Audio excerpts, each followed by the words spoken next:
And we're alive. Hello, ladies and gentlemen. Welcome back. We are here once again. I am Dana, and I'm joined by Richard Bailey Jr. for the next episode of MovieCast. How are you doing, Richard? I'm doing pretty good, Dana. How about yourself? I'm doing rather good as well.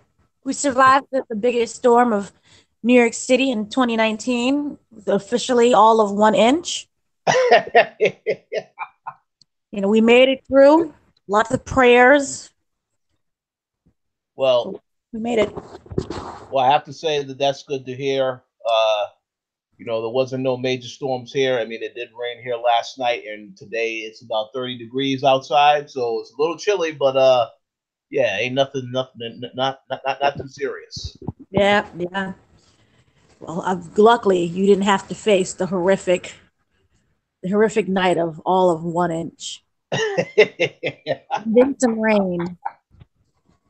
I mean, but I can't tell you how happy I am to wake up to sun. Oh yeah, Nothing but sun. So yeah, we survived. that's good So news. so I'm happy you had a much better week than I did. We're gonna start off with some trailers that dropped this week. Nothing really huge, but we did get a couple that was like it came as a surprise, and then there was one that got a lot of people talking. But we'll talk about that one second. The first one we have to talk about is Shazam. We got another trailer for Shazam. It is the movie I don't know if many people are like really excited for. We just kind of know that it exists, and we'll have to. I guess we'll see it when we see it. Maybe you won't see it, but I really have not heard that big buzz. It's not like an in-game type of movie where people are just buzzing about it. But what we did have in the new trailer, it contained a lot of footage.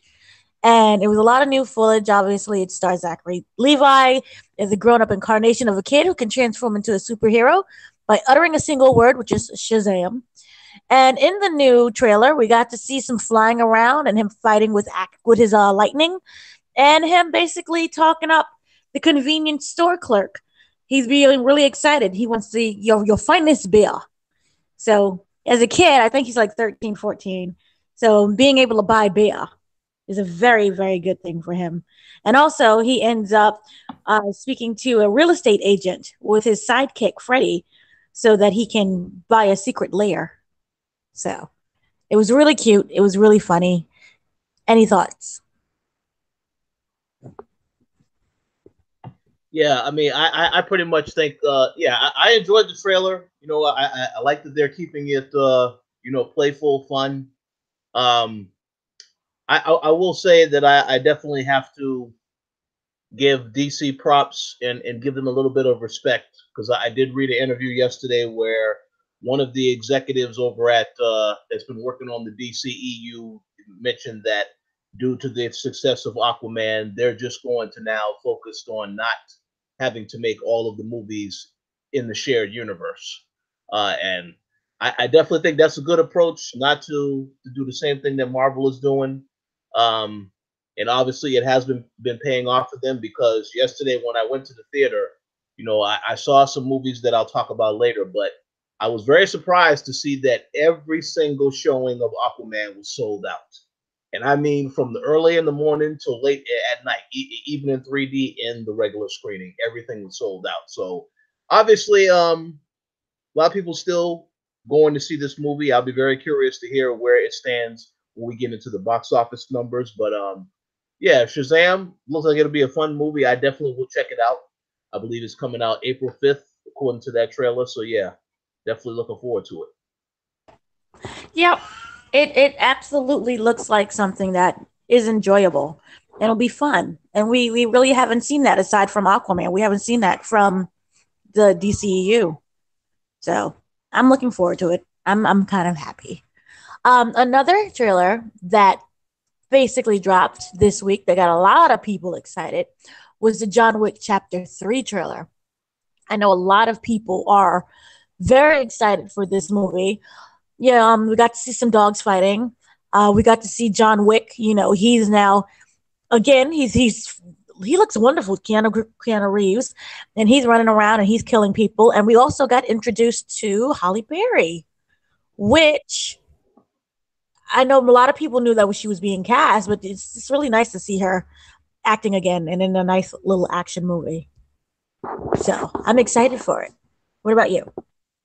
Oh yeah. I mean, I really enjoyed the first John Wick. I know a lot of people say it's hard to top the first movie. I thought the second movie was good too. But this trailer, yeah, it definitely looks awesome to me. Because ever since the ending of the second movie, I was very curious what was going to happen with the third because of the way that they ended the second movie. Yeah, you knew that the third movie was going to be pretty crazy. So I also was surprised to see Halle Berry because I know the last time I saw her in an action movie, I believe she was in the Kingsman movie, the sequel. So I mean, it looked awesome. And then I know towards the end of the trailer, we actually saw her getting into the action, shooting people also. So it looks cool to me. Definitely looking forward to it. I want to give a shout out to whoever put that trailer together because it looked like the text they were using in the trailer reminded me of the Avengers text. So yeah, but it looks like it's going to be a really good action-packed movie, so I can't wait to check that out. Yes, it does look very. I hope it's a conclusion. That's the only thing is that I wonder about this. Are we going to get a chapter 4 or are we done? Well, that is a good question because initially it was just supposed to be 3 movies, right? Yeah. Okay. But you don't know. That's the thing. You never know anything. So, yeah, that's true. So like other than that, it looks very action packed, which is something that's very consistent with the series. And we just saw him. He's dispatching like all the assassins is basically now just after him. And they had a really lovely sequence that included horseback horseback riding and killing, and then a motorcycle. And you're not able to fully know what's going on because a lot of things all at once is just thrown at you. But it does look very interesting. And Halle Berry plays Sophia, who is a fellow assassin. And they bond over their love of dogs. Yeah, I did notice the dog thing. That was cool. Me, I think that is really, really fun. And maybe we'll get like a little thing with the dogs. You saw the dogs fighting each other. Yeah. Hopefully no dogs die. I hope not because PETA would not appreciate that type of stuff happening. And then we also have Angelica Houston, who's in the cast, as well as Asia. Yeah, that's who that was. Okay, I thought she looked familiar. Okay, that makes sense. Angelica Houston, come on now. Yeah, I haven't seen her in a while. The last movie she was in, I haven't seen that in. Well, wasn't she? She was in Addams Family, right? Yes, she was in Addams Family. That's the last movie I saw her in, so that's been a long time. Well, also it should be noted that there's a spin-off series that's titled The Continental that is reportedly in the works at Starz. Oh, really? So no word on whether or not Keanu is involved with that, but we will definitely get more John Wick. Interesting. So maybe it ends with 3, and then we get the series, and hopefully we're not getting a 4. For those who are interested, it is released in theaters May 17th. But also, it was very interesting. A report came out recently that they had they had footage that they screened. They screened for fans, and you get your reactions, and you give them your reactions. And the director, he found that himself to be very frustrated. He was trying to get people's response, and the director, Chad Stahelski, he felt that the audience kind of contradicted themselves with their responses. There were a lot of issues that people brought up with pacing, but one of the things that contradicted was that people stated that they love the action, And then they also stated that the worst part of the movie was that it was just nothing but action. So it was like he doesn't know exactly how to improve on it, because it's like if you love the action and then people are complaining that there's nothing but action. So he's found out that he did an interview with comicbook.com that he is kind of frustrated and he doesn't know what to do. Well, I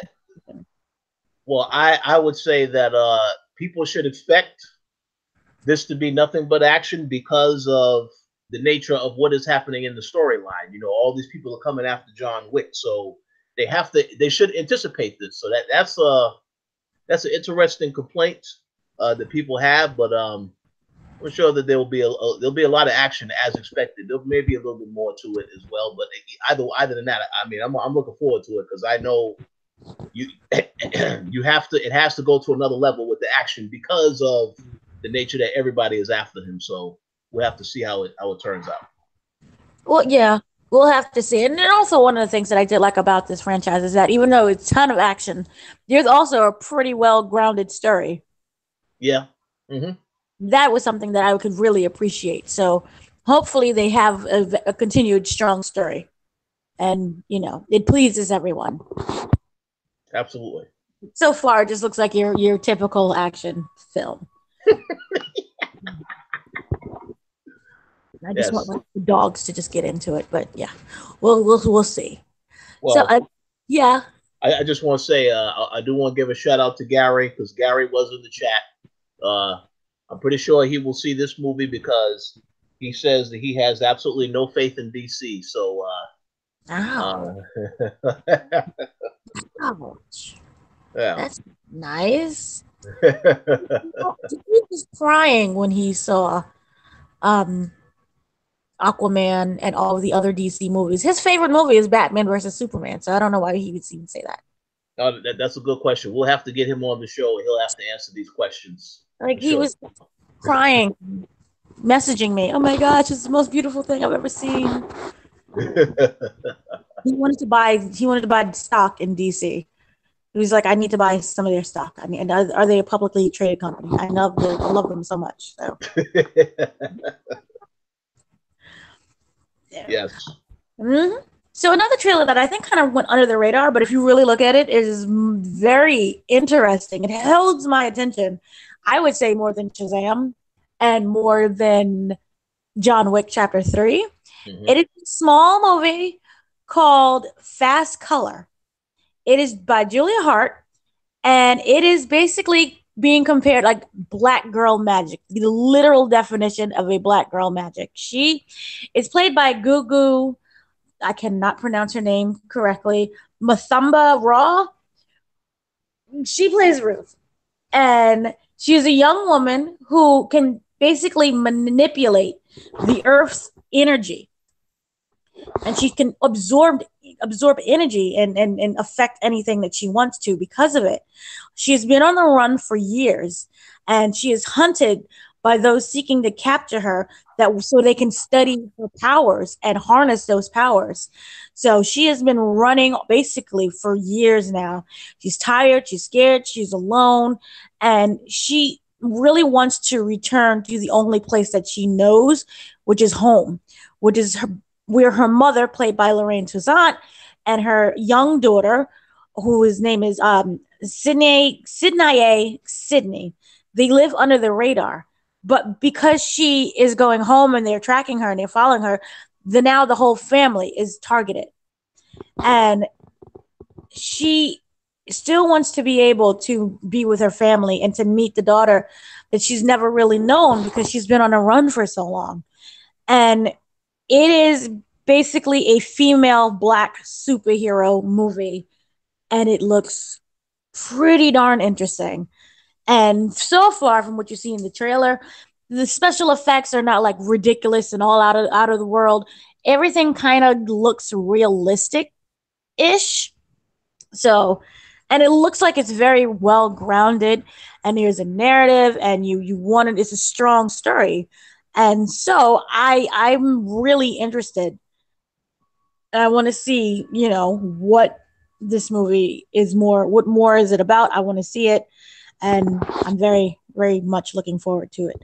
I know you got to see the trailer. Any thoughts? Oh yeah, I think the trailer is fantastic. Right off the bat, I noticed the actress who is pretty much in the lead role. This is the exact same actress that was in Black Mirror, San Junipero. I know that actually that particular episode has received a lot of high praise. It's won some awards as well. So excellent job casting her in this role. Yeah, I mean when you initially sent me the trailer, um, this was a movie that I mean this is something that I did not see previously, so I was curious as to what it was all about. But once I started to see the trailer and got a feel for some of the story, um, it definitely is something that I think is very intriguing. It's something that I definitely want to check out. I kind of get the vibe of similar to how we have these movies that feature. I mean, I don't want to call them X-Men type of movies, but it features characters that have powers. I believe one movie that you've seen not too long ago, The Darkest Minds. Yes. Um, Don't compare that to this. oh no! But I'm saying this definitely looks like it is significantly better. It is a movie that I actually would want to see versus that other movie. But yeah, it does kind of feel like it'll deal with some of those themes of people who have powers, and then there are others that may not necessarily accept them, and so there's a bit of a conflict there. But at the same time, there's so much to it because I mean, there's a lot of mystery in the trailer, not just with the fact that you see what the main character's power is, but then also the fact that there's also the daughter knowing what her abilities are and seeing how far those abilities reach. So yeah, there's a lot in the trailer that looks interesting, and I definitely will make sure that I keep this on my radar. I didn't see a release date in that particular trailer, so it did say spring, but yeah, I'll be looking forward to when they actually announce a firm release date for the movie. It comes out March 29th. Oh, okay. All right, cool. So, hey. Yes, March. That's soon. It'll have its world premiere at the South by Southwest on March 10th. Oh, okay. So you'll definitely be seeing this before me, I'm sure. They may have some screenings in New York, I'm sure of that. Hopefully. Getting that right is always that thing. Oh yeah. Yeah, it looks great. It looks very interesting. So definitely want to find out some more information as soon as possible. Yes, indeed. So moving on, we have a couple news that dropped out. That's for me. I'm kind of like laughing about. I don't think anyone of this generation knows anything about this in regards to its original run, but they are rebooting Unsolved Mysteries for Netflix. Everything's going to Netflix. Ah, interesting. They have to make their money somehow. And remember, they're raising their prices. Oh yeah, I saw that. I did see that, and immediately I had people hitting me up about that because I know that the account that I have is a couple others have used that in the past, but they may not be able to do that now if they crack down on that because I did see they were going to try to look into that stuff also. So but hopefully just ignore I said all of that just now. I just hopefully Netflix doesn't catch any of that. Thanks, Netflix. But no, one account I paid for. Oh yeah. So yeah. Oh no! I just was gonna say, yeah. I am familiar with that show, Unsolved Mysteries, because I do remember that as a kid. I did have relatives that were watching the show, and I would always hear it in the background, and I did see a couple of the episodes. So that's a pretty good pickup for Netflix. I mean, again, they do have to keep content on the network because they will not have access to any more of the Marvel shows. We do know that much. So yeah, they have to keep stuff on there. And then of course we do know that Stranger Things, I believe that's coming to an end because that will be out later this year. So yeah, they do need to have content that they constantly bring into the surface. So I'm totally fine with that. Yay! Now this the original run Unsolved Mysteries used to scare me as a kid because it wasn't like we also had like America's Most Wanted, which is like those crimes that people did, and they're on the run, and they're people are looking for them. Yeah. This was like this weird crime. It was like a true crime show, but it also had paranormal in it. So didn't know if like who took Bobby. Was Bobby killed by the next door neighbor, or was he abducted by aliens? It was the weirdest show I've watched as a kid. And I'm sitting there, and this was also during the time when X-Files was running, when its original run during X-Files. And I was just freaked out by this. But this version will be a 12-part show. It will use reenactments in a documentary format to profile real-life mysteries and unsolved crimes, lost love, cases involving missing persons, and unexplained paranormal events. Each episode will focus on one mystery. And the original series, actors played the victims, the criminals, and witnesses, but family members and the police were regularly interviewed. So it's basically they're going to just keep up with the same format, I believe. So this, I don't know if anyone would be interested in it, maybe like the paranormal part of it. But I'm not exactly like, oh my gosh, I have to run and watch it. How do you watch it if they don't close your shared account?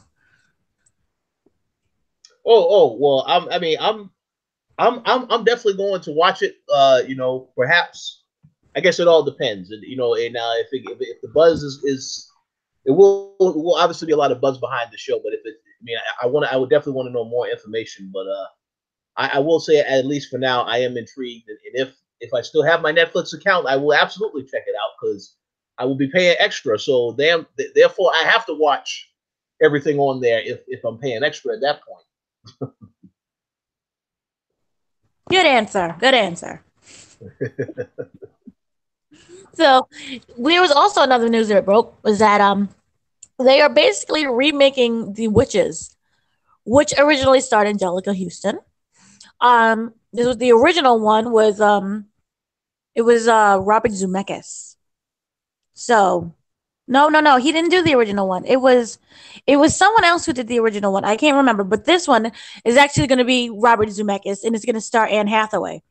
And also, it is going to be produced by Alfonso Cuarón and Guillermo del Toro, who was originally attached to direct it, but he had to step aside because he had a lot of scheduling conflicts, and he's doing different things.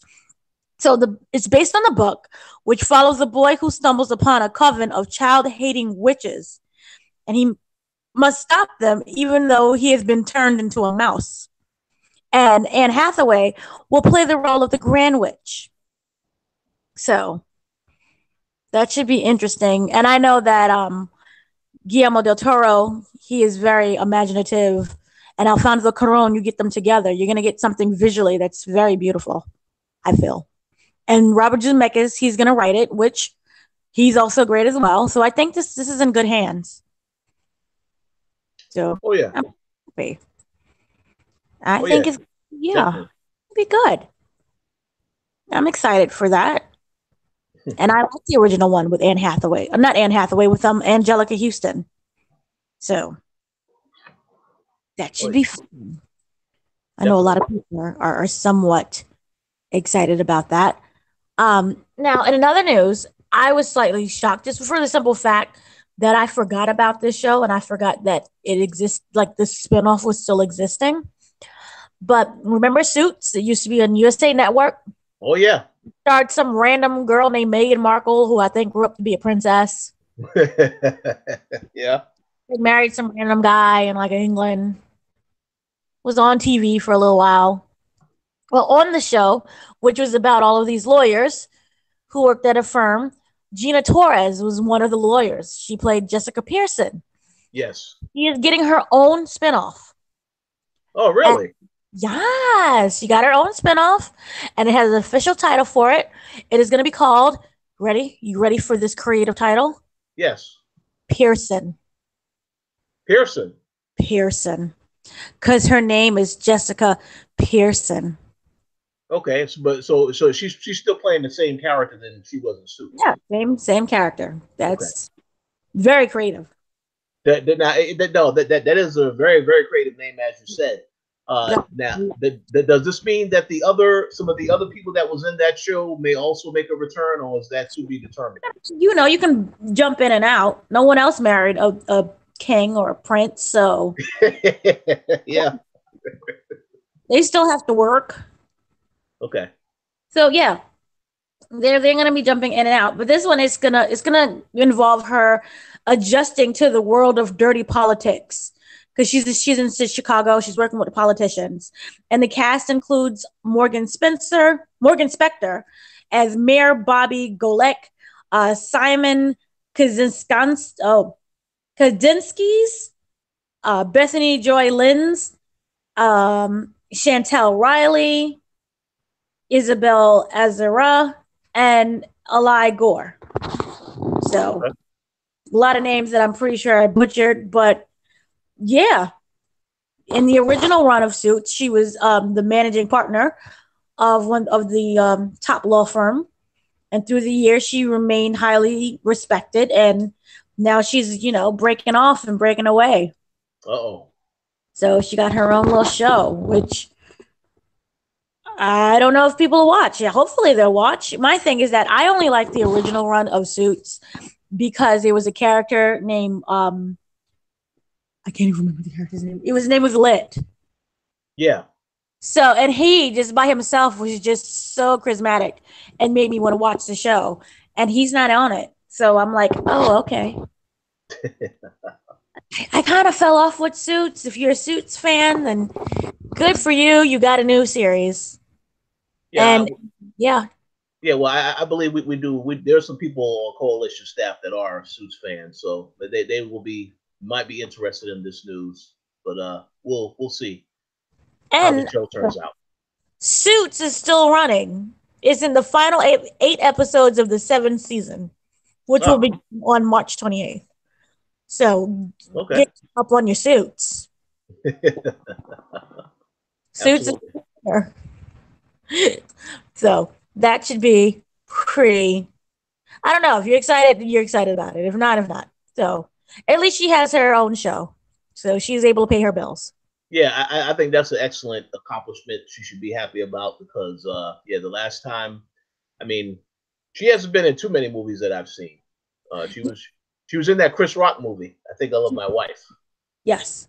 Yeah. The only thing I ever loved her from, and I feel that they really need to reboot it, and they need to reboot a lot of the CW. Well, back then it was the WB shows. Yeah.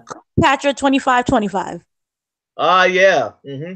That's what he needs to. They need to bring that show back. They also need to bring back. Remember it was like the Jack of all trades show. Yeah. That ran along with Hercules and Xena. Oh yeah, I do remember that. Mm-hmm. That's literally the only. Bring back those two shows. That's all I care about. I want some Cleopatra. That was a show that was ahead of its time. I feel, and people just didn't fully appreciate how great that show was. So yeah, I agree. Maybe they bring it back eventually. We'll see about that. Hopefully, I don't know. So I don't know about you. I'm a very, very huge Lord of the Rings fan. Yeah, I'm definitely a fan. So, or maybe you don't know, we're getting a J.R.R. Tolkien biopic. So, I is based on his life and is based on his writings and how he put together Lord of the Rings and the Silmarillion and like 15,000 other books and The Hobbit as well. And so, what they're doing is they finally have a release date. It's going to be in theaters on May 10th. Wow, that's wow! I didn't know it was coming that fast. Mm-hmm. And it explores his formative years as an orphaned author, where he finds friendship, love, artistic inspiration among a group of fellow outcasts at school. It takes him into the outbreak world of World War I, which threatens to tear the Fellowship. You get it? Because they were friends. The Fellowship apart, and all this experience would inspire Tolkien to write all of his Middle Earth novels. Now, Nicholas Hoult will star as J.R.R. Tolkien. Okay. Yay. Lily Collins is going to play his wife, Edith. So it's going to be like a full movie. It's not like just it's not a documentary. It's like a full, a biopic. What's that? So I'm waiting for the trailer. I hope there is a trailer really soon. And it seems exciting. And I'm happy. And I know that in New York City, we're getting a huge Lord of the Rings exhibit. Oh, wow. Really? Yep. So I'm happy about it. That's interesting. So again, Cool. that'll release on May 10th. And I'm excited about that. Now, also, you know how we're getting TV adaptations of everything. And you know how nothing is original anymore, and it hasn't been for a while. We are getting, this used to scare me as a kid, so I don't know if I'm going to watch this, but we are getting the TV show adaptation of The Bone Collector. I am not sure if you ever watched it, but it's coming. Oh yeah, I have. So I have to ask the obvious question, even though I already know the answer. So there will be no one from the film will be on the show, right? No appearances at all. No, they make too much money. Hopefully, no. What is needed? No. Angelina is like busy adopting kids and raising her 20 other kids, and Denzel is busy being rich. Let him be fabulous. He doesn't need this. Yeah. No. Yeah. I'm extremely excited about this. This is the movie. This is the one movie that has single-handedly made me no longer use cabs. I was terrified of cabs when I was a kid.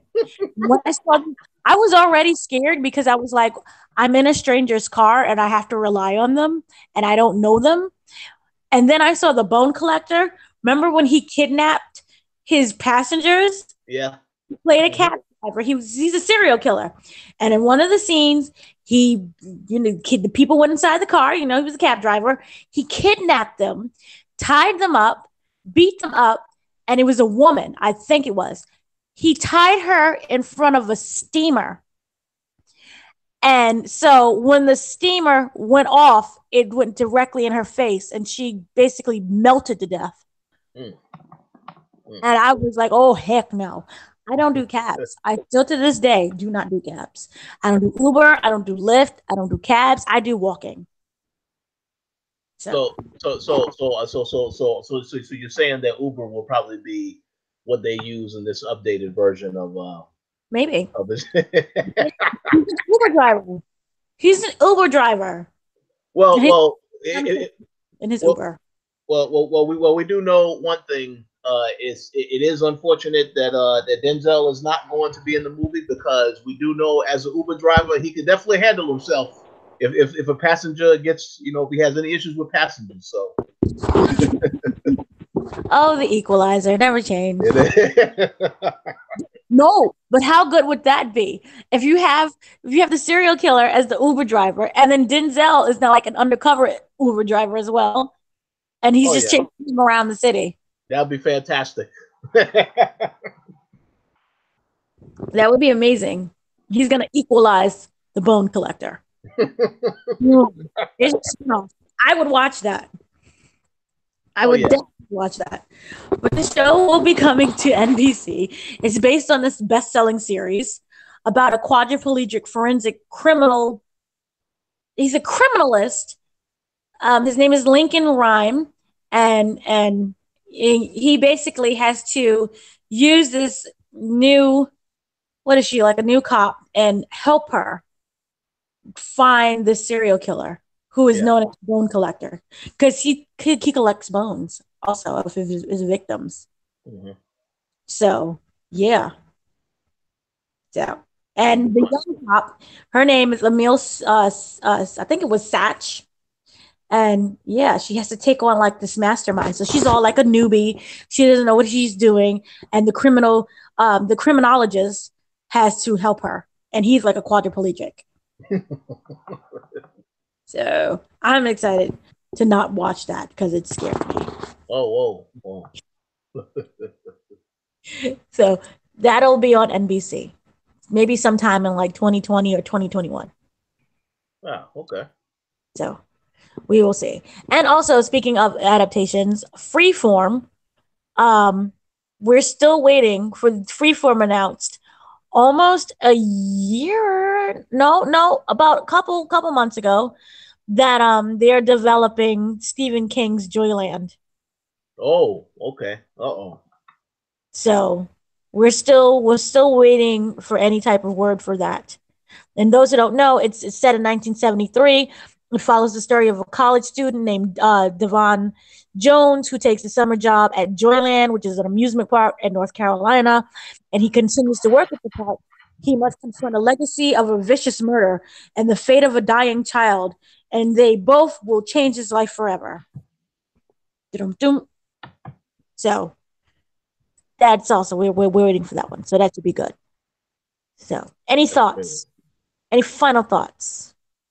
Oh no, I mean, I'm definitely, I'm always looking for a good show to watch, and even if the show is bad, I can talk bad about it. So I will be looking forward to all of this stuff to see whether it actually turns out good or bad. But I will at least check out Bone Collector because I'm curious to see which direction they take the show and how different it's going to be from the actual movie. So, And I hope they don't cancel it because they can do really dark and they can do really gritty. Remember Hannibal, oh which yeah, no idea why the heck that was canceled. Still to this day, I don't know.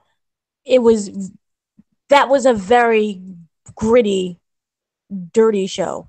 There were parts where I'm like, is this really airing? This is crazy. So I hope that they keep that same type of gore and bloodiness and just terrify us and they don't cancel it if it doesn't suck because Hannibal never sucked. yeah.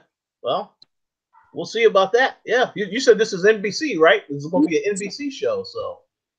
Not, which I'm kind of shocked that it didn't go to Netflix since they're buying everything in order to make money because they're in debt. We'll see about that. We shall see. So we're moving on, and it's time for your favorite time of the show. Uh-oh. Box office reports. Well, this is going to be fun here. Now you don't know this. I know this because I'm staring at it. We have a lot of new entries and some old entries, and some really old entries. So here's what I will say to keep the suspense level up. What did you start with number 10 this time? Work your way up to 1. Ooh, okay, that works. Now remember, this is domestic, so this is just in America. This is not worldwide. Okay. Okay. So here we go. Number 10 on the basics of sex. 3.9.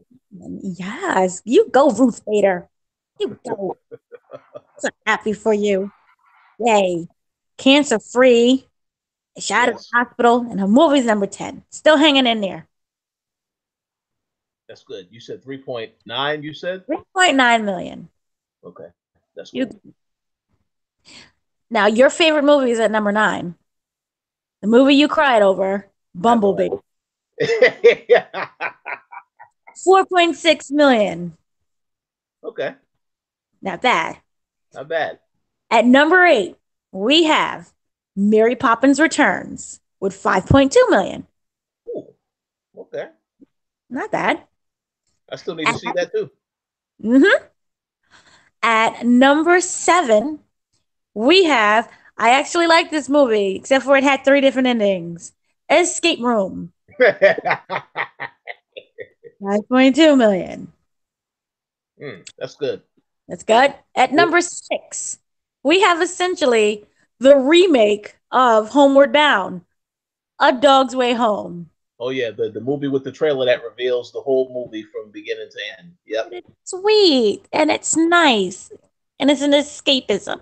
Yeah. Oh, it is a nice movie. You know, I just haven't seen it, but yeah, it looks intriguing.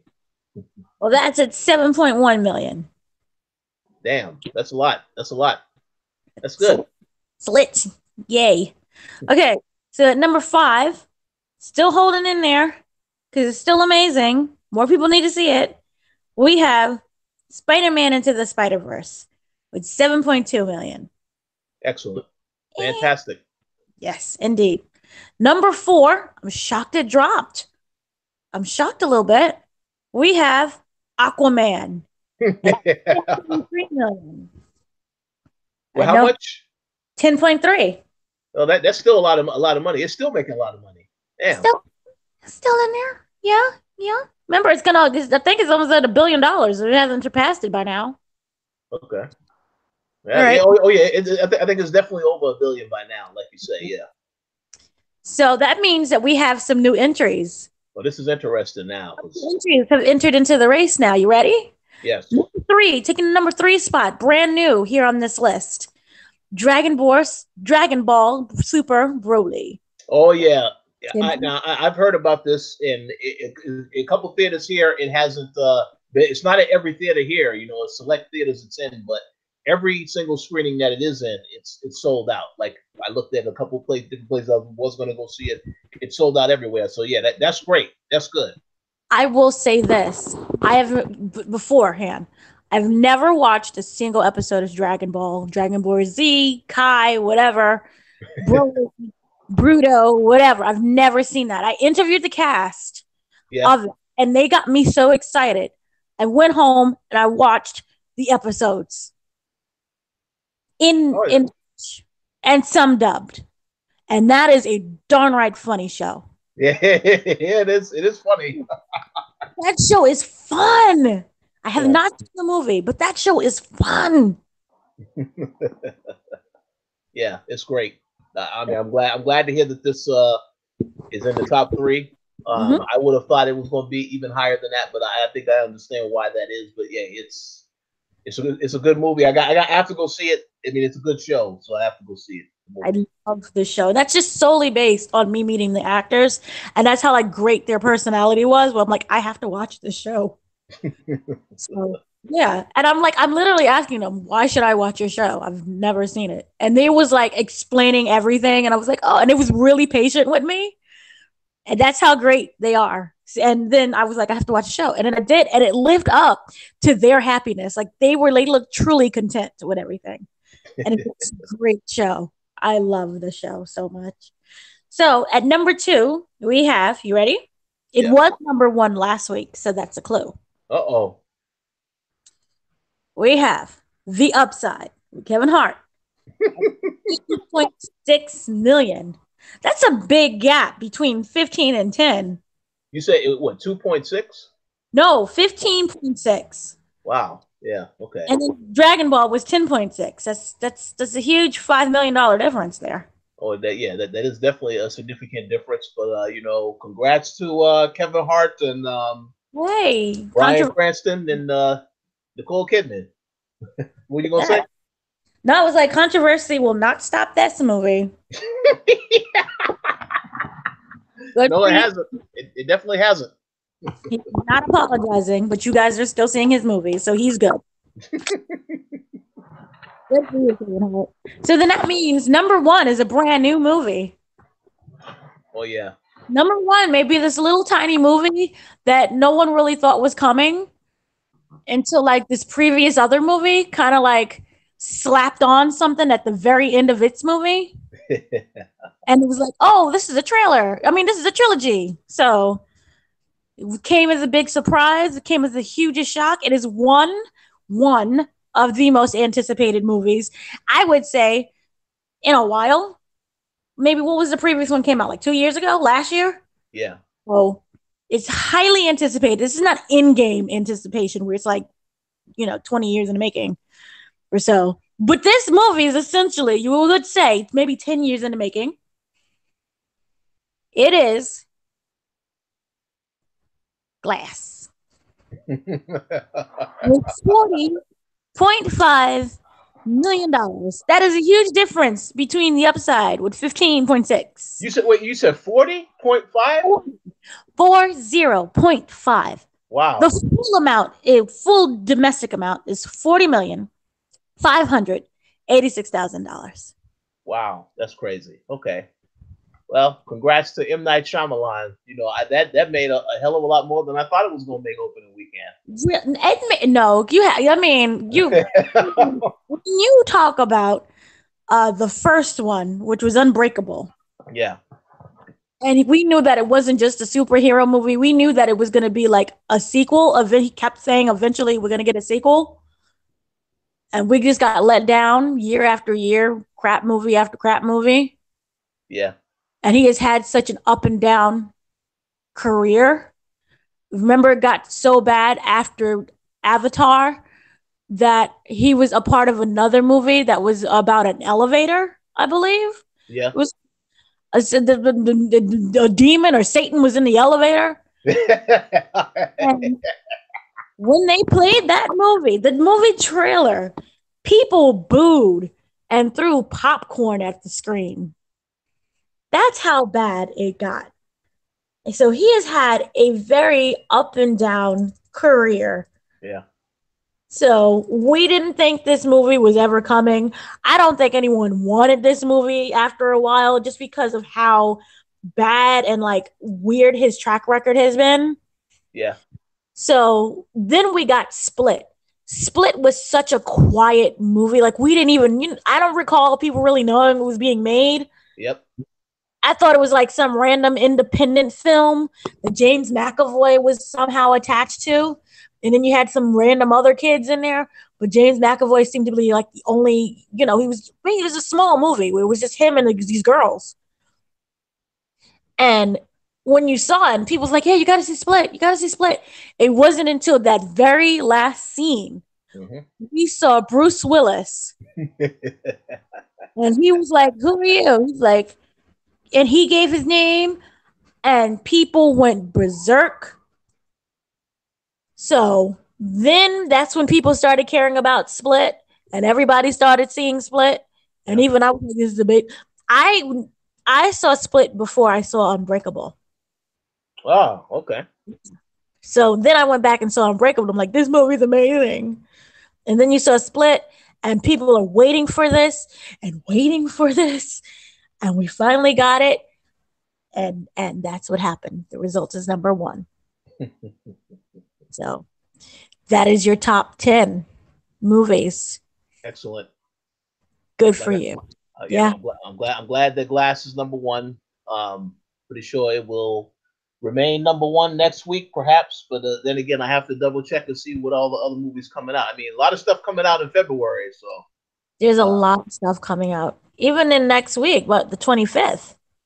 Oh yeah, there is a movie coming out. I saw a trailer for that. Was probably gonna be number 1. That's that Serenity. I see Serenity. Oh, you did see it? Yeah, you did see it. Yeah, you did see it. I do remember that. It's still embargoed. I seen Serenity. I seen Miss Bala. Oh yeah, there you go. With Gina Rodriguez. I can say this much. Because I saw Miss Bala, I started watching Jane the Virgin. Okay. So that's an unspoiler, unembargoed, broken review. This is as much as you can get from me until the embargo breaks. But yeah. Okay. So that's good. that we have that coming out. So that should be fun. So yeah. So moving on. You got any last words? Anything else you want to say? Oh no, I want to say I'm glad I think that's a great box office. I'm very curious to see how it changes in the next couple of weeks. But yeah, I'm glad that Glass was number 1 because I know there are a lot of people who are waiting for that movie. And I will say something about that later, but I'm not going to say any spoilers. But yeah, great box office overall, I would say. Yay! So moving on, there is a small little documentary. And then there was another small little documentary that came on, and it resulted in the battle of documentaries. This week, we had a documentary about Fry Fest that released ahead of its schedule on Hulu. And what I didn't know was that it was in competition with the Netflix documentary about Fry Fest. So the Hulu version was called, what was it? The Hulu version was basically more, it was, I don't know how I could exactly explain it. It was a lesser, you had one that was like very high production value, Hmm. and you had one that was, it felt like it was more like homemade, but not an insulting type of homemade. The Hulu version is called Fry Fraud, which is basically, it takes you everything about what happened with Fry Festival, but it takes it from a social media standpoint and how this what was essentially supposed to be a festival for an app resulted in pure nightmare. And then you had the Netflix version, which gave a whole encompassing view of everything that was involved and how this was a disaster for investors, regular people who wanted to go. People think that, oh, this was a bunch of billionaires and millionaires. This was regular people who saved up their money to attend this event. And yes, we can make fun of you got screwed by Ja Rule, but it focuses on a town in the Bahamas where they gave their hard work and even their money to make this festival happen, and they never got paid Wow. at all. And he took advantage of all these people and how they gave their life savings because they was promised not just a festival for like a select amount of days. This was supposed to be a 5-year thing, like Coachella, for example, how it always returns. And this was just a disaster upon disaster upon disaster. So start off with the Hulu version first, which is called Fry Fraud.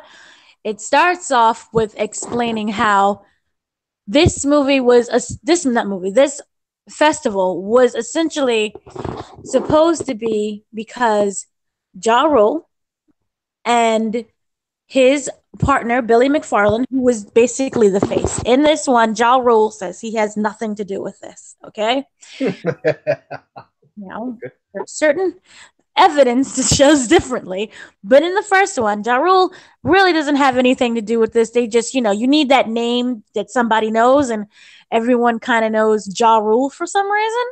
So let's go to Ja Rule. Maybe because he's like the most gullible, and he has money problems, tax invasions as well. So let's go to Ja Rule and get this festival going.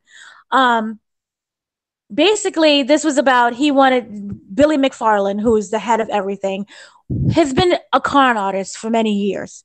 He's been running around doing these small time cons where he would essentially, how you take people's money and promise them one thing, and then it was actually he was taking the money so that he can pay off another thing. So it was like a Ponzi scheme, a continued Ponzi scheme where he would run around and start selling tickets to events that doesn't exist, and he would take the money from that to make money from him selling merchandise that didn't really exist. So it was like this Ponzi scheme. He wanted to create this app. This app would essentially put you as the middleman when you wanted to book concerts. So, sample, I wanted to have Ja Rule perform at my birthday party. I would have to go through Ja Rule's manager, his handler, his publicist, and all these different people just to see if I can get Ja Rule to perform at my birthday party. And essentially, this app would have all of these artists. So, Ja Rule, from Beyonce to Shakira to whomever it is that you listen to. And I would go and I would make an offer on that app. And Ja Rule or whomever's people would get back to me, and they would either accept or decline. So it was Tinder for booking artists, essentially. Okay. In order to kick off this app, let's go throw a party in the Caribbean. And his idea was to get all of these influencers. So people like the Kardashians, Kendall was involved. people who were the biggest models in the world. So Chanel Amon, for example. And let's do this photo shoot and have them running through the beach and playing with pigs and sell off this idea that you can be just as important as these people by attending a festival that we're going to create. Okay? So you have, and people, these are people with followers who are in the millions and millions. I believe one of the Kardashians have like over 100 million followers. So it was just about him using influencers in order to sell an idea. The problem is he didn't realize how successful that idea would be. And so a lot of people around the world, but a lot of people, especially rich people, wanted to be a part of that lifestyle. And they wanted to attend this event, which was billed as the next Coachella. And it was supposed to be in the middle of the Bahamas, in Exuma, on Pablo Escobar's former estate. This is the land that Pablo Escobar bought. So you got like, you're pretending that I'm going to be a gangster because I'm on Pablo Escobar's, island. And I'm going to be all, cocky and fancy. And he sold tickets. Yes, he sold tickets for like $200,000, $250,000. Some was like for $2,000, but he also sold them cheaper so that if you saved up enough, you could attend and I could attend. But the problem behind this was that he was selling an idea. He didn't really think in his mind that he has to now pull off this idea. So instead of saying, I'm going to have this festival, here's this attention that I'm garnering, all he did was he got a bunch of influencers to post at the exact same time the video that they shot of them on the beach to say, here's a concert, here's a festival that's going to be, not several years in advance or coming soon or even something I'm working with. It's 4 months away. So everyone posted at the exact same time. And then that's when essentially the disaster happened because no one knew what they was doing. And even McFarlane says, well, we started this, so I guess that means we have to actually do it. So within those 4 magical months, he had to create a venue for this festival. Now, those who don't know, it's very hard and difficult to create a festival. Not only do you need stuff like food and bed, and, you have to provide water for them, you also need a place for this festival, and you need land that you can actually build on. So it was supposed to be at Pablo Escobar's estate, and that fell through because he just didn't have the funds and money. So they decided to move that to a whole different location that was essentially off of a sandals resort. So through the magic of photoshopping, which made it look like it was just a beautiful beach, and instead of like the parking lot of sandals, they go to this place, which is completely just land. They don't have any, for example, you need to build off of that land. You need to create a structure. You need to create an infrastructure. They didn't have, so you have to have a stage. That's regular stuff, right? You also have to have toilets, plumbing for those toilets. These are things you don't really think about when you get down to the nitty gritty things with your planning. Toilets for the things. He's promising them these exclusive villas. You're paying $250,000 to be in luxury, right? So I want my cashmere sheets. I want to wake up every day feeling like I'm one of the models that you posted the video of. I want to feel luxurious. I'm giving you all of my money.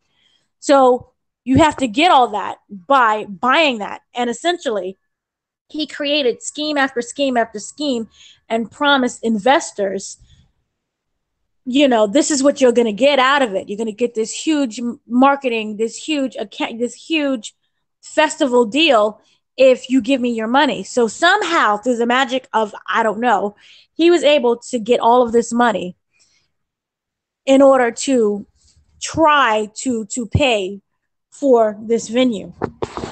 And everything just ended up being way too much, way too fast at a very short amount of time, to the point where we realized that as we all seen through Twitter and Instagram, that this never came about because there is no way you can build a festival from the ground up with 4 months. And also on top of that, he was overspending a lot of money. He wasn't really paying attention to what he was doing. He was overpaying for a lot of things. And as a result, he was also scamming the customers who already bought their ticket, where he would have his people call them and ask for more money and intimidate them with, don't you want to have a really nice time, a better time, if you give us more money. So that was like the first documentary, and it really focused on the power of social media and how just because of social media, look what you can make people do. You can make them give you their money to go to something that really that's not existing. And it's one of the things that they kept saying that surprised a lot of people was that even if you Googled where the festival was supposed to be, you would find out that it was you couldn't have a festival there. It was just impossible. First of all, it was literally off the side of a cliff. So when that night came for the festival, and we saw that complete embarrassment of an excuse of, oh, we ran out of time, you just saw that there was nothing that you could really do unless you worked maybe 2-3 years out in advance. So that was kind of what the Hulu version was explaining. It was kind of explaining. It was the craziest thing I've ever watched, by the way. But it was kind of explaining the social media aspect behind this, and and how it led to his downfall, essentially. And also, he was a very greedy person, and how he was just finding money and stealing money all throughout his life. So that was the different one there. Now, the Netflix version felt like it was one of those real authentic documentaries that fully dived into what was going on. So with the Netflix version, it started out with him. He always was bright. He was very well educated. And he also had this way of how, even as a kid, he created these different businesses to essentially talk you out of your money. So he was just basically con artist 101. And how he originally started out creating these credit cards because they looked really rich, and it was heavy, and it was all like, it looked like a black card, but like a heavier version of an Amex. And how his first business was to create these credit cards and how he wanted to get people to use them. But the thing is that all of the things that, how you have like the incentives, like if you use a credit card, you'll get, miles back purchases, and you're able to dine at this restaurant and attend this festival and go to this hotel. He wasn't able to secure that for the people. And so through bad reviews and everything else, it kind of like just folded. But he was able to still go on and create more investments that just never really came to pass. And as I was saying before, the festival was just a way of a huge advertisement for this app he wanted to sell. And in this version, Ja Rule that we see from the previous one, who was kind of like, I didn't really, it's not really about me. He's all throughout this documentary. He's literally holding the camera. Like, that's how bad he's in it. And they have him in these meetings where he's like, yeah, I'm the boss. I'm doing this. I'm doing that. And granted, he's drunk half of the time that he's saying all of this. He's completely like, there are parts where he's hammered. There's parts where Billy is just like passed out on the beach because he's drinking too much. So, but Ja Rule is really, really in there. And with this one, Ja Rule kind of takes the helm a little bit of saying that, I want to be the one that's going to help with this app and own this app and help the people book concerts and find all these different artists. So he takes a way more kind of like approach. Like Billy is still like the CEO and the founder, but with Ja is like the right hand man. So again, we start off. He's really in there. So they start off with him and Ja's right there looking at the land and going through, traveling back and forth between America. I think it was like in New York, LA, and then going to the Bahamas. So he's really kind of involved, but then he kind of like disappears after a while. And there were conversations that he had with Billy where it's really easy to tell that Ja Rule knew that they weren't going to be able to pull us out, and that they decided not to cancel, because if you cancel, you're going to have more of a blowback than you would, as opposed to letting these kids on the island basically starve to death and hope they don't die. But with this one, Billy kind of gives this more of attitude, like, I don't really care. It's going to all work itself out. And they deem him more of like a sociopath, where he's just unable to see the reality and the gravity of everything. And he's just kind of like a meh attitude at this when everything is just falling apart. His mantra is just like, stay positive. That's what you have to do. Stay positive. Now the investment behind this, they go behind this financial side of this whole story, which is literally one of the most mind-boggling things I've ever seen. So, for example, remember how I was saying in the beginning how all these models, such as Kendall Jenner, all they had to do was just post this little image, and how it created this huge buzz where they garnered all of this attention and a lot of media attention behind it, so that people would go and, want to go to this event. Kendall Jenner, for example, was wired $250,000 just for that one Instagram post. Oh, jeez. There were attendees who paid over $800,000 for an RFID bracelet that was supposed to allow people to make cashless purchases for experiences. So, for example, if you wanted a yacht, or you wanted to rent a horse, there were pirate ships also as well. If you wanted to rent these things, you would just scan your ID badge instead of physically handing them over cash.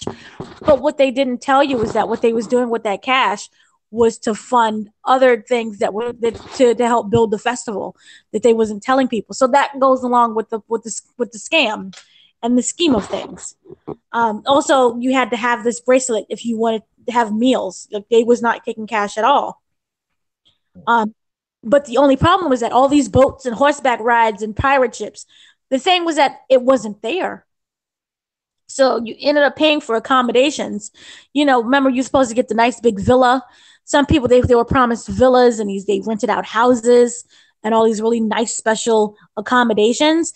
Remember, they ended up getting hurricane tents, because previously there was Hurricane Michael that landed on the island. So that was just one of the mind-boggling things. And so what's also more explained that we didn't really see, because all we got to see was like a lot of the memes from those who didn't go, when they was just on Twitter looking. All we got to see is like, oh, we're trapped here, help us. When they was on the island, and when people finally realized that this festival was a complete horror show, and that they had these FEMA tents and the cheese sandwiches, basically, it turned into a free-for-all where people literally turned into actual savages, and they were stealing people's baggages. They set the tents on fire. These people were not being fed any food. They was hardly given any water. They just didn't have it. So it was literally, it looked like something out of Lord of the Flies. It was the weirdest and horriblest thing that I've watched. And one of the most surprising parts about it is that Ja Rule had not Ja Rule, it was Billy McFarland, had basically one of his friends. He was an investor. And what also they didn't think about was that, when you order a lot of these different accommodations, for example, if you order water, you have to pay custom fees in order for them to release that water to you. Yeah. So, for example, they had $2 million in alcohol that they bought, and that the taxes from that was $900,000. And in order to pay for these taxes and in custom fees, they had one of the guys, they was like, you're going to have to take one for the team. And they convinced him to basically give oral sex to the head of customs. Whoa. To get them to release the water. They had 4 trucks of Evian water.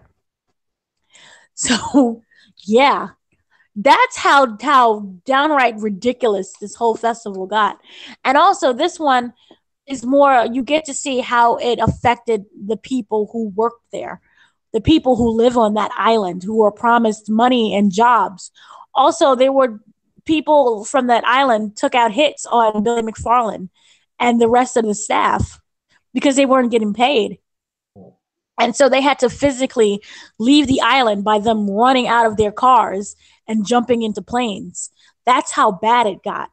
And there was one woman who spent $50,000 of her own money to cater and feed 24/7 just the workers alone, and she never got paid. Whoa, no. She was crying, and it was a mess, and it was the saddest thing I've ever seen. It was truly heartbreaking. And so this, you got to watch both of them.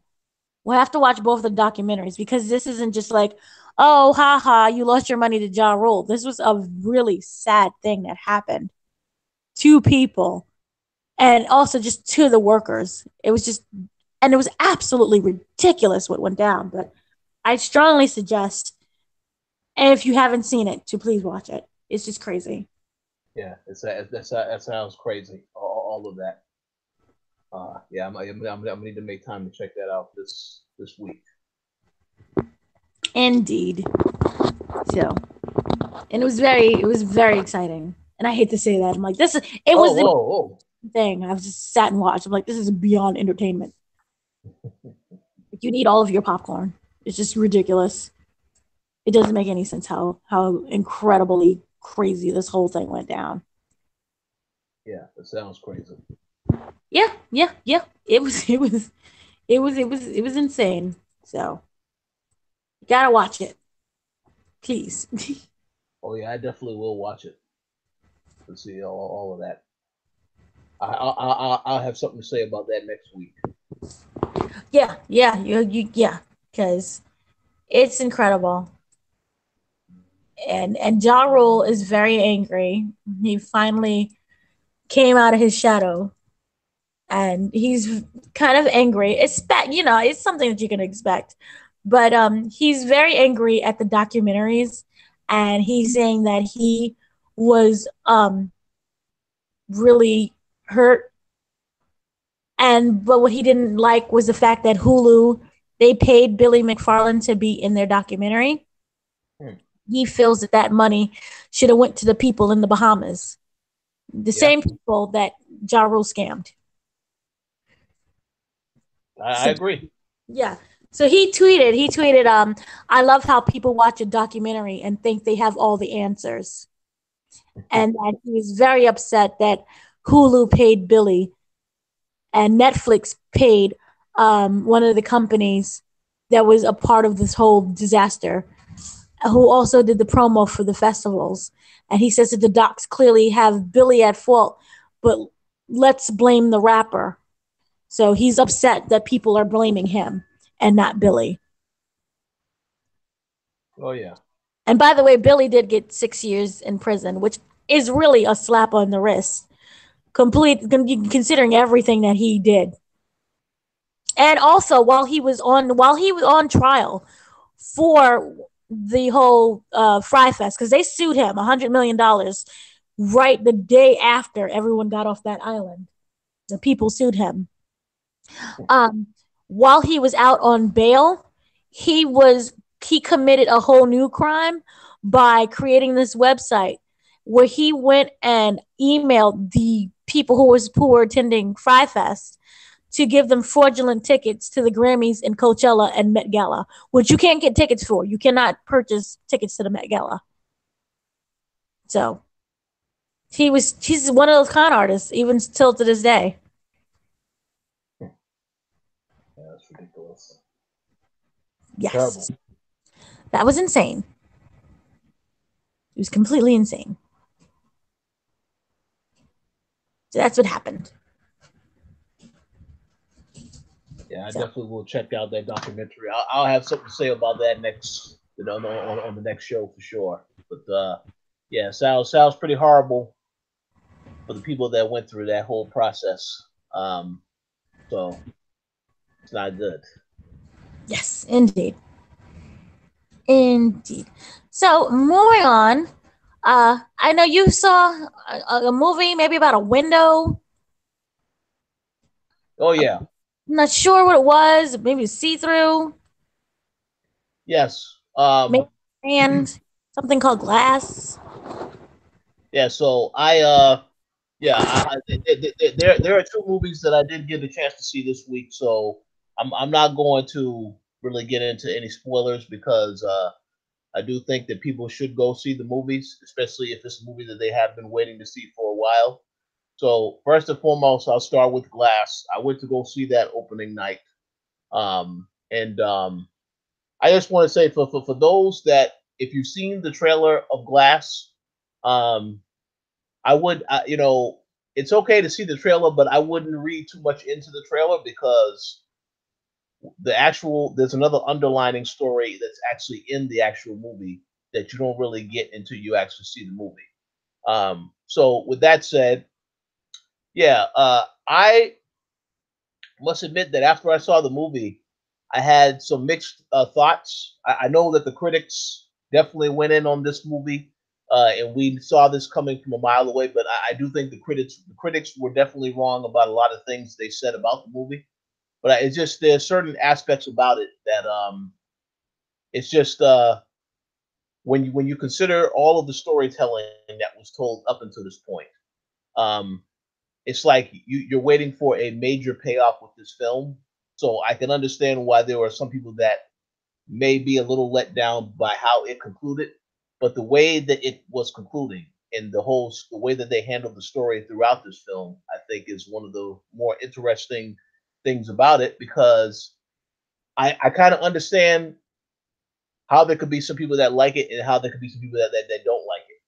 But my personal opinion is that for the way that they told the story, um, I think it still is satisfying, although that ending is is the ending is going to get some people. Um, so what I can say is, of course, James McAvoy.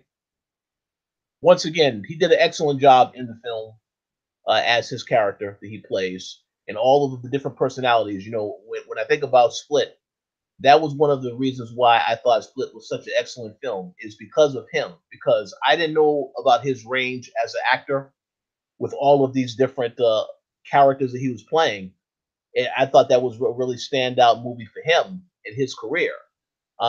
So in this movie, it's the same character with all these different personalities, but it is a little bit more emotional because of the stuff that he has to deal with as a character.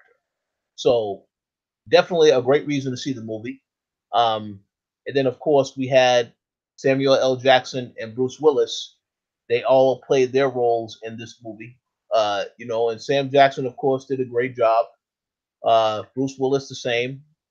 Um, so, and the whole thing about it is that there's just so many things. Like if you just watch that trailer that they showed, you would think, okay, I think I understand how this is going to go. But I'm telling you, that trailer will definitely fool you on some stuff. So I would definitely encourage people to go check out the movie. Um, if I was to say, now this is just my personal opinion, if you was to ask me which movie in the trilogy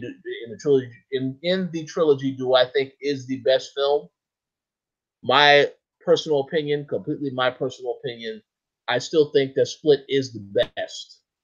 I'm not. That doesn't mean that Glass is bad. It's not bad at all. It's just that there's certain ways that they handled it that there are going to be some people that don't like it and others that do like it. But I came out on the end of I was like, okay, this is. I totally understand where they were going from. I know Sam Jackson has had interviews where he said it's not a traditional superhero film. He is correct. However, I will say that some of the themes that they talk about in that movie, I definitely have seen in other movies that have to do with superheroes. So, with that said, I definitely would recommend you go check out the movie, especially if you're somebody who you've seen the first two movies and you're curious to see how everything comes together. You definitely should check it out. And perhaps in the future, we will talk about this movie again. We'll have like a spoiler discussion because I'm very curious to hear what you think of the film as well, Dana. So yeah, we're gonna have, Hmm. we definitely will have to revisit that in the future because it is something that it can start some conversations. And I will say this, and I don't really think this is a spoiler. Um, should M Night Shyamalan do any other movies? I definitely can see that there is something that he can take from this movie and have it exist within other films. That's all I'm going to say. I'm not going to elaborate on that any further. But yes, definitely go see the movie if you are interested in it. And I do think that you'll definitely get something out of it for sure. Yes. All right. Oh, I do have a question though. Yes. The Yes. girl does like no spoilers. Does the girl from Split have basically an essential role in this movie? Oh yes, I would say she does. Um, yeah, I'm not gonna say any spoilers. I will say she does play a role in the movie. You- Yeah. Okay, that's well. At least she says something. She has lines. Oh yeah. Oh yeah. She says something, and She says something. she says more than something, and she does something else. But that's all I'm gonna say for now. She says something. That's all I need to know. Yeah. Yeah. So I would say it is worth seeing though. If you're a fan of the first two films, then you owe it to yourself to see this movie. I wouldn't really care about what any critics have to say about it. You have to see it just to get the satisfaction of knowing how the story ends, what is the connection with these characters, stuff like that. You definitely should see it for that reason. Okay. All right. I'm interested. I've been interested. I just have to see it.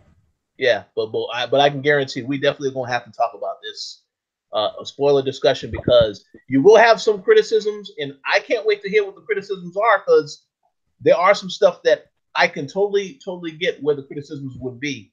Because I had some criticisms, but at the same time, I understand what they were going for. So it is a great movie to have a discussion on. I will say that much. So we will do that for sure in the future. That's good to know. Um, and very briefly, I want to mention that I also did go see The Mule. I actually went to go see that last night. Very surprised to see that when I went to go see that movie, I mean, that movie was also packed. Still, this is a movie that came out back in December. Um, Now, again, not going to give any spoilers about the film.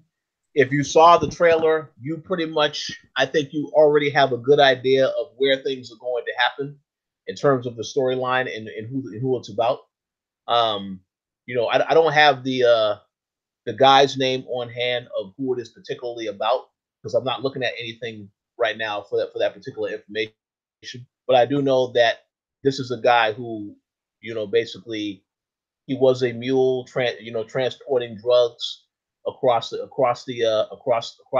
country, different parts of the city, different states, so on and so forth. And basically, Clint Eastwood plays this character. And one thing I want to say about this movie, while I think it's a one, I mean, by far it is an excellent movie. But the reason why I think it's an excellent movie is because the way that they tell the story. I mean, you already, like I said, you see the trailer, you already have a great idea of what this is about. You can kind of figure out what happens to the character later on just by seeing the trailer. You can get all this. But the reason why I say it's an excellent story is because it's what you don't see in the trailer when they talk about the relationship that he has with the family, and then the character's growth from the beginning of the film to the very end of the film. I I will say this. I do believe that Clint Eastwood will get nominated for an Oscar. I mean, I know he has been nominated for any of these other awards, But I do believe that he might get nominated for this movie because of the character, the type of character that he plays, and then what the character goes through up until the very end of the film. It is a very emotional. Um, well, I think it's an emotional film, but it also depends on the person that sees the movie. Because I know that I personally have dealt with some of the issues that he deals with in this movie as it relates to family. So that's why I felt like I had a little bit more of a deeper connection to it. But I will say again, the fact that Clint Eastwood, this guy is 88 years old, still making and directing movies, and he did an excellent job with this movie. I mean, it had the right amount of comedy because there was some comedy in there. You know, they had to, you know, it couldn't be all serious all the time, but it had so many different things that they did an excellent job on. The soundtrack, the music they used throughout the movie, fantastic, fantastic. And then of course the way that it's shot, it looks great. A lot of those shots look fantastic when you see them on a huge screen, like when you're watching it in a movie theater. So I definitely would encourage people to go check it out if they are interested in it. Excellent cast, excellent acting, and I don't really have any real complaints about the film per se. Um, One particular complaint, you know, in regards to when they try to track down the actual mule. But other than that, I mean, the movie is fantastic. I definitely think it's a movie that people should definitely go see. If you're a Clint Eastwood fan, definitely go see this movie. If you're not a Clint Eastwood fan, but you want to see a good movie in general, you should go see this movie. But yeah, that's all I have to say about the mule because I don't want to spoil anything. I want people to actually go see it, and then maybe after they see it, they'll understand why I say this is a pretty good movie. I could see Clint Eastwood totally getting nominated for something. I'm not saying he's going to win an Oscar for this movie, but he's definitely going to get nominated. I think that's without question, especially for directing or in the acting role. But yeah, it is a must see for sure. Go see it when you get a chance. That's exciting. Parts. I know there was like a huge skit on SNL about this movie. Oh, it was? Yes. I didn't know about this. It was a huge skit about the mule and how there were some scenes that were crazy. I think it was just the threesome that was going on. Well, that I mean, I will admit, some of that is a little far fetched for me to believe that the guy this old is getting women like that. That's like, well, damn. I don't know. I don't know about that. You know, I would hope if when I get to that old, when I'm that up in age, that I still am somewhat charming as him. But man, it's some of that stuff a little. I had to laugh when I see that. But hey, there probably is some truth to it. I'm sure of that. You know, but it was entertaining to say the least. I will say that. All right, sounds good. Any other movies you saw? That's it for the movies. One quick comment I want to make because I have seen a couple of shows, and I say this right now, and I don't say this to, and I'll make it very clear right now. No, I am not being paid by Showtime. No, I am not being paid by HBO. Tonight, Shameless returns, as well as Black Monday, which is the show that Don Cheadle is in. Such a good show. Yes, and Smilf. All of those shows return tonight. So I want to say this: if you have Showtime, you absolutely positively need to watch all three of these shows. I actually saw Shameless right before we started recording today. And now I have I mean, the show is still great, but I will say this, and I'm not going to reveal any spoilers. Now I see how this show can continue, even though Fiona, the actress, is leaving the show. Even though Ian, that character, has also left the show, I totally understand and see how they're going to continue past into season 10, so on and so forth, because of what happens in this episode that went down today. And I will just say this, man, William H. Macy's character, Frank, this guy is a real asshole. That's all I have to say. I mean, yeah. That's all I have to say. But yeah, Oh, watch that show for sure tonight if you're a fan of Shameless. Definitely watch the premiere tonight. It was a good great episode. I'm very curious to see how they end the season and what they do in terms of season 10, so on and so forth. yeah, Black Uh, Monday also is just completely ridiculous. It's like hilarious. oh yes, that show is hilarious. I mean, Don Cheadle. I mean, I really, really love Don Cheadle's work. All that he's done. I know I loved him in House of Lies. Even though I know that they didn't really get to conclude that show, they like the way they wanted to conclude the show. It kind of felt like it ended because it was a shortened final season. But this show, yeah, I love this show. And what I especially love, like you said, it's crazy over the top. But what I especially love about this pilot episode, the first episode, is like it already sets up for you to know something is going to happen to somebody on that show. Like within the first 5 minutes, you already know something happens. You know, we kind of think it's Don Cheadle's character, or it could be another character, but something happens to one of the characters, and then they're telling the story of how it got to that moment. And then by that whole episode pretty much sets up the season in terms of what you see, what are the motivations of Don Cheadle's character, what his role is going to be this whole season. You get a chance from seeing that just in the first episode. So yeah, show was awesome. Regina Hall, the other actor whose name I can't think of off the top of my head for some reason. Um, but yeah, it's a great show. It's off to a great start. I'm very curious to see where it goes. Without question. I was shocked that it was done by Seth Rogen. Oh yeah, yeah, you're right. That is shocking. Yeah. Seth Rogen. Yeah. So yeah, that's it's awesome. And lastly, I will just say, yeah, Snilf. Again, this was a show where I watched the first season. I was surprised by just how much I enjoyed the show. And no, it's not because the actress is actually represents Boston. That's my hometown. That's not why. But the show is great. The show is great. When the show came back, you know, the season starts off a little bit on a little bit of a dark tone or something that happens in the first episode. But yeah, again, this is another show where I'm looking forward to seeing how it evolves past the first episode. But yeah, all three of those shows I would highly, highly, highly recommend you check it out when they return tonight. And of course, if you have the Showtime app, they're already on the app. So yeah, go watch it now. Don't even wait until later tonight. But yeah, all great shows. I'm looking forward to seeing what happens throughout the season. I agree also.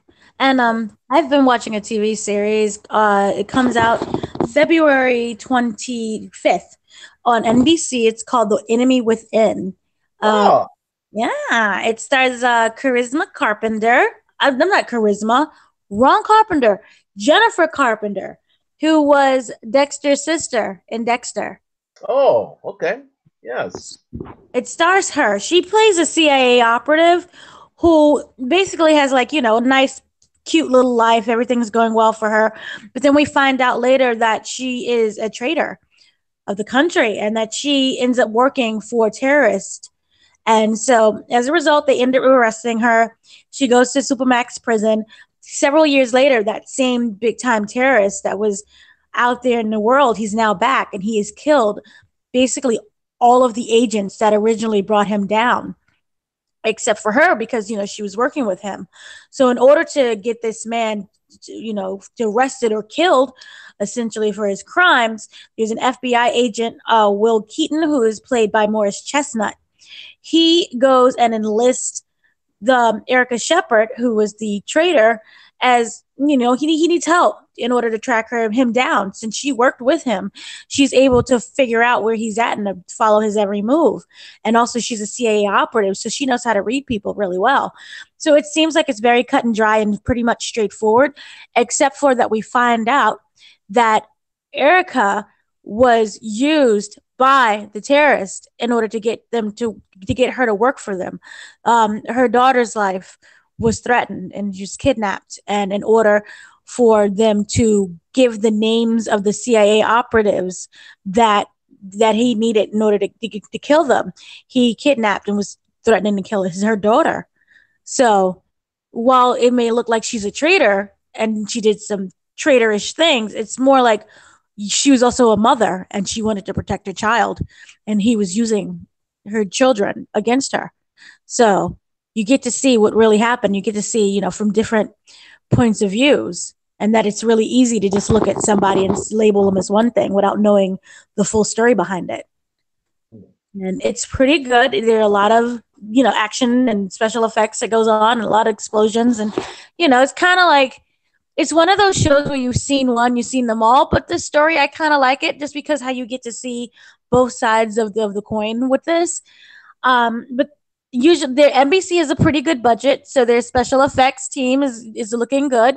Sometimes they have questionable special effects, but it's working, and I like it. It's pretty interesting so far. So that is mainly what I've been watching. And another thing, it's really hard to explain. It's not exactly I've been watching it, but Alita Battle Angel, they Alita Battle Angel, which is a show a movie I talked about that visually it's really beautiful. It's just not a unique story, but visually it's very beautiful. They have an interactive experience, so it's part video game, part real life. It's made by the people who do video games. It's really nice though. Basically, it's an interactive kind of event that they're having in Los Angeles, which they'll release on January 23rd, in New York, January 26th, and in Austin, Texas on January 29th, which is ahead of the schedule for the movie, which is opening on February 14th. The thing is that it's aimed to give fans, both those who want to see the movie and those who have no intentions of seeing the movie, an interactive experience of Iron City, which is one of the locations that's in the movie. You get to go there and you get to play and you get to compete. It's like a weird, it's kind of like, it's not an escape room, but what they did is they had us go there, and it's a little bar that's set in Kansas because everything's from the movie, and you have like Mexican, you like his Latin music playing. They served us food, which I don't think is something that they'll show the public, but anyway, point is, you go into this huge space and you are formed into different teams, and you go by color. So it's like black, white, orange, red, those type of colors. And you form in the teams and you have to solve these different puzzles and you have to do these different activities. So one of the activities that I had us do in one location was we had to look for scrap metal and find which one is the highest price. And we had a certain limited time. And we had, like, say if you grabbed a handlebar and then you would scan, there was a code on it and it would tell you how much it's worth. And those who found like the highest valued items, you would bring them in and it would collect your total and you would assign points for your team. And so what they do is they average all of the points and they determine who is still, and who is the leader. So like the black team, they have like 3,500 points. And then like the red team will have 200 points, something like that. And then you would go from different booths. So after that, you would go and like, you would have to perform these different tasks, like go look for a key. And you would have to do something like, how fast can you run in place? And they would test your different strength and your ability. They had one was like, what does this mean? Like you would go into different bags and put your hand in and try to guess what type of fruit it was that you were feeling, or guess a certain scent that was in a bottle, and you would get points that way. It was really, really fun. I enjoyed it very much so. And also what they had is they had like these side quests, like you would do like a video game. So you know how they have the side quests going on, like help us solve this puzzle over here. And then you would have to decipher what certain codes meant and then write it all down. And whoever can do that, you would get points. And then at the end, the very end, it would accumulate all these different points and you would find out which team was the winner. One of the things that they had that was really fun was there in the movie, there's a scene about motorball, which is basically rugby, but for different robots. So they would go and outrace each other, and it was really violent, and they're beating on each other. And you would bet on whichever racer that you wanted as a team. And whoever ended up winning the race, and whoever is that the one that you bet on. So, like, for example, we bet on Crimson Red, and you would put how many points that you wanted to bet on it. And if you did that and you won, you would get those points. And if you didn't win, you would obviously lose those points. And it was just really fun. It was very interactive. And it was just one of those things where, you know how you're playing for so long, you just get swept away in the whole thing. So for me, I really liked it. I thought it was great. The food was terrible. At the end, they gave us, there's like Alita Battle Angel hot sauce, which is because in the movie, all they eat is like tacos and hot sauce. And so we got like this gift package of like a different hot sausage, which by the way, I was not, when they was giving us tacos, which by the way, the best ones with chicken, they didn't label the sauces. And so I didn't know, and I'm like pouring on this sauce, thinking that it was a sweet sauce. They didn't even tell us that it was hot sauce. And I go and I take a bite of my taco, and I saw Jesus. I died. I literally died. And it was one of those things where, you know, it's like a buildup of, oh my God, I'm going to die. My mouth was on fire. Wow. I started crying. I was like shaking. And unbeknownst to me, it was chili sauce. It was ghost pepper. Oh no! Whoa! Yeah, that's And I dumped like a whole, like if you looked, it was like, you ever just pour on something? Yep. The tacos itself was dry. They were dry. Like a steak taco, and it was like just dry, like to the point where like it would, like if you lit a match, the whole thing, you would have a fire for the night. So I'm like pouring on this. I'm like, oh yeah, this is gonna be like a sweet sauce. This is gonna be good. It was ghost pepper. Wow. And I died. That's crazy. I literally, I'm like, oh, this is a little hot. And then it kept going on and increasing and increasing. And then like a good maybe 45 minutes later, it went away. But I stayed there dying and there was no milk. And so I'm trying to like drink soda, which makes it even worse. Yeah. Mm-hmm. So, yeah, other than me dying, I really enjoyed the experience. It was so much fun. And they recreated the set. So it looked like he was actually in the movie. And what helped is the fact that they had the film's production designers mirror the parts, and like they were like the bar from the movie. They mirrored it. And it was really just fun. It was one of those things where like it was only like 40 minutes, but it felt like you could have stayed there longer, just like how much fun you have. And like I was interacting with strangers, which is a really big thing for me because I don't like people. I was sitting up there, no, we got to solve the puzzle. And like you're physically putting puzzles together and you're working as a team and working as one. And there are like at least 8 different stations there. And I don't think that we were able to get to all of them. We weren't as bright as a team, but we were able to try our best. And so that was like the most fun that I've had. And I truly enjoyed it. And again, you don't have to watch the movie to enjoy it, but it kind of encourages you to, what is this about? Let me go check it out. Yeah. Let me go see some Alita. So I truly enjoyed it, and it was a lot of fun. And you can go and get your tickets online. Awesome. Which is, it was at elitaexperience.com. So that's where you can go and get your tickets. It's called Passport to Iron City. Just don't if you eat something, don't have the ghost pepper sauce. And here's the thing, like they gave us like the gift box of different sauces. They're very strong, but they're also very tasty. Okay. They're tasty. And also if you're in New York City, it's in Brooklyn. Okay. And they also have like an early bird special as well. So if you sign up now, they have like general admission and they have like, family, because people have families and friends. So you can like bring your family and your friend and join together as a team. And it's pretty fun.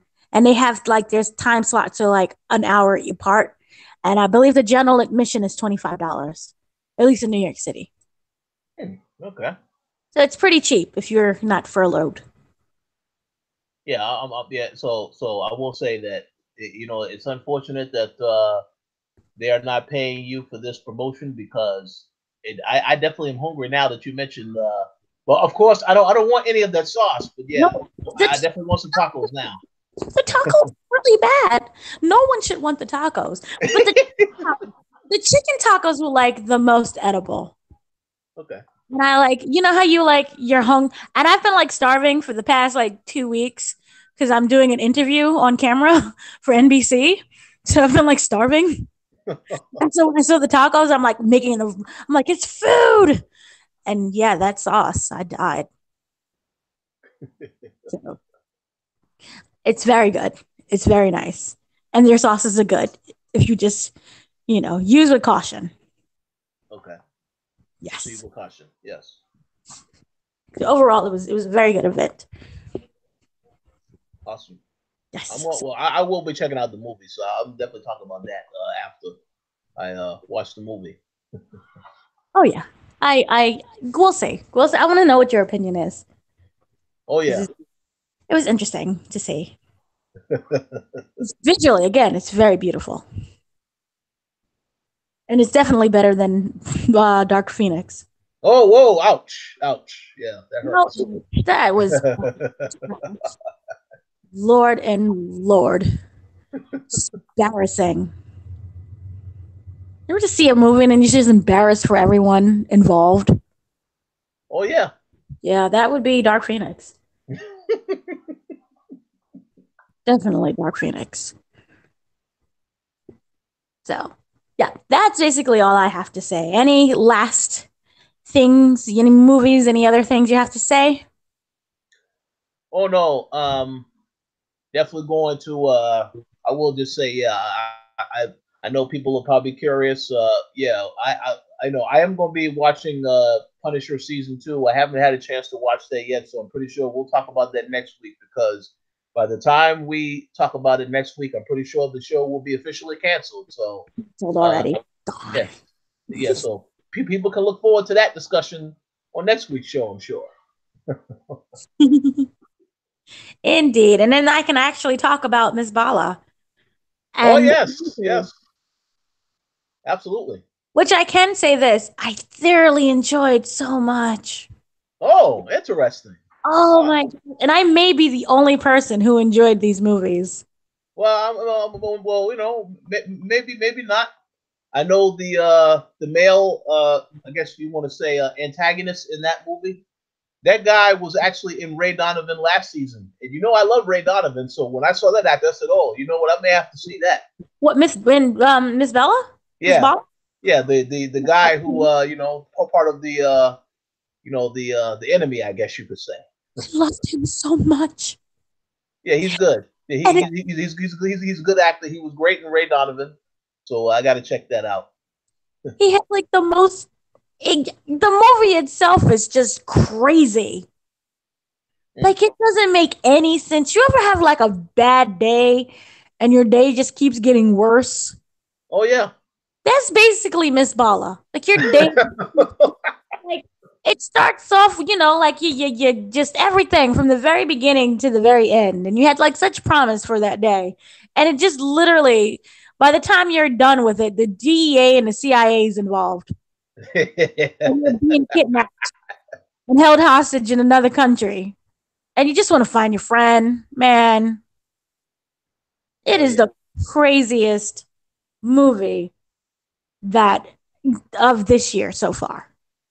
But yeah, but I do assume that this is an excellent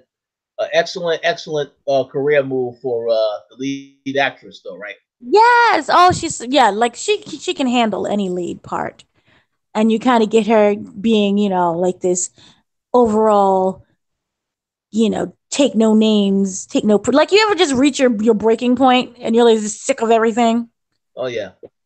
So yeah, that's basically her by the end of that. Because remember, you're being kidnapped, you're in another country, the DEA somehow is involved, the CIA is involved, everyone's involved. You just want to go home. You want to find your friend and make life simple, but you can't leave. So it's just a mess. And what makes it even more beautiful is like there's no romance at all. Oh, interesting. It's like, oh, I was kidnapped, and oh my gosh, he has such dreamy eyes, and now I'm in love. And they have like this affair, and it's like, even though I know I'm kidnapped, there's no like Stockholm syndrome, there's no Beauty and the Beast type of thing. This is like, I just want to go home and find my friend. So that's what I really liked about it. It's very grounded, and I think, and it's based on a true story also. Oh, really? Okay. Well, inspired by is more of the better term, since everything's just downright ridiculous what ends up happening. There's a lot of different people crossing each other. Where by the time that you're over, you're like, what just happened? I don't even know what happened. This is ridiculous. But yeah, it's a lot of fun. But for me, it's kind of one of those movies that you would enjoy more that if you're home watching it. Okay. So yeah. Interesting. Yes. Okie doke. So, any final words, any parting words that we have from the great wisdom of Mr. Bailey? I'm not the wisest, but yeah. Just thank everybody for checking out the show. Please feel free to let us know their thoughts on any of the topics that we discussed. And yeah, thank you for having me on the show.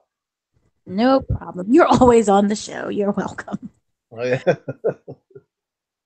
So, thank you to everyone who's listening. Go watch some movies. Go watch just tons and tons of TV shows on the fall. What is it? The winter break is over with. Yes. So go watch some shows. Everything's returned. Grey's Anatomy. I don't know why it's still on the air, but it's still there. Like, it used to be such a good show. You killed off everybody and used all your good plot lines, 10 years ago. But it's still there. Still going on strong. So watch some movies, watch some TV shows, and eat some tacos. That's better than what I had. Yes. And have a great week. And I hope you wasn't affected by the storm that never came to New York City. So thank you once again, everyone. Yes, thank you. Yes. Talk to you. We'll talk to you next week. Talk to you next week, guys.